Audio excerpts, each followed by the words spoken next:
Welcome back children. तो अभी तक हमने देखा है कि श्यामा और केशव जो है वो दोपहर के समय यानी कि आफ्टरनून के समय सोने के बाद जो अंडे थे वो क्या हुए हैं, नीचे जमीन पर गिरकर टूट गए हैं और उस वजह से माँ उन्हें डांट रही है। आगे का देखिए। अब तो श्यामा को भैया पर जरा भी तरस न आया।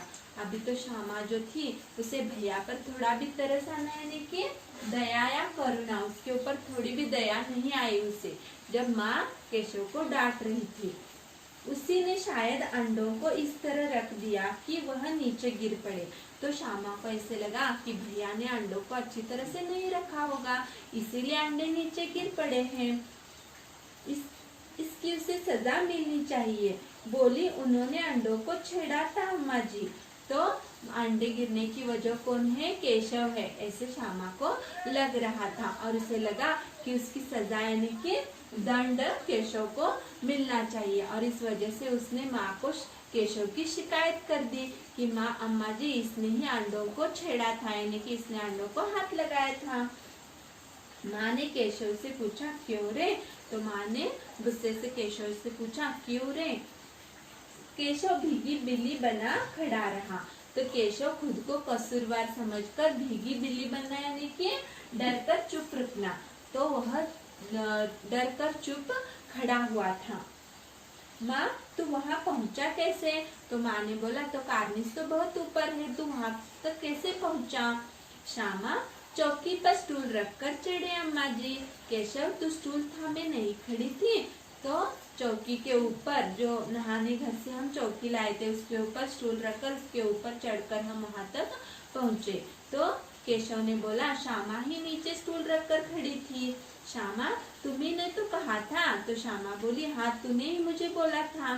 माँ, तू इतना बड़ा हुआ, तुझे भी इतना भी नहीं मालूम कि छूने से चिड़ियों के अंडे गंदे हो जाते हैं, चिड़िया फिर उन्हें नहीं सोती। क्या तू इतना बड़ा हुआ है और तुझे ये भी नहीं पता कि चिड़िया के अंडों को छूने से वो उन्हें नहीं सेना यानी कि उनके ऊपर चिड़िया बैठती हैं तो धूप से वो अंडे क्या होते हैं, उसके अंदर बच्चे तैयार होते हैं और उनको अगर कोई छूता है तो उन्हें नहीं अपनाती, नहीं सेती उन्हें। श्यामा ने डरते डरते पूछा, तो क्या चिड़िया ने अंडों को गिरा दिया है अम्मा जी? तो उसने डरते डरते माँ से प्रश्न पूछा कि क्या चिड़िया ने अंडों को नीचे गिराया है? माँ, और क्या करती? केशव के सिर इतना पाप पड़ेगा, हाय हाय, 3 अंडे ले ली दुष्टनी। तो माँ ने कहा कि हाँ, उसकी वजह से और क्या करती चिड़िया, उसने ही गिराए हैं।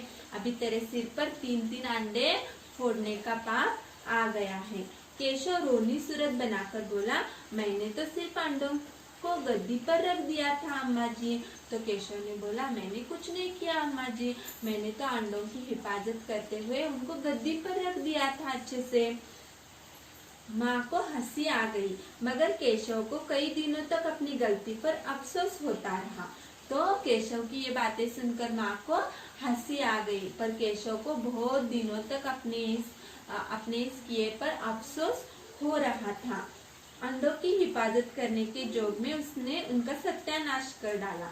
तो अंडों की हिफाजत करना उसके मन में था, ना कि अंडों को नुकसान पहुंचाना। फिर भी उसने उस वजह से क्या हुआ था, अंडों का सत्यानाश हो गया था। इसे याद कर वह कभी कभी रो पड़ता था और जब भी उसे याद आता था वो खुद को रोक नहीं पाता था, वो रो पड़ता था। दोनों चिड़िया फिर वह न दिखाई दी, तो दोनों भी चिड़िया और चिड़ा वहां पर फिर से नहीं दिखाई दी। तो इस पूरे पैराग्राफ में हमें यह पता चलता है कि जो पंछी रहते हैं, बर्ड्स रहते हैं, उनके अंडों को या उनके छोटे बच्चों को नहीं छूना चाहिए। धन्यवाद।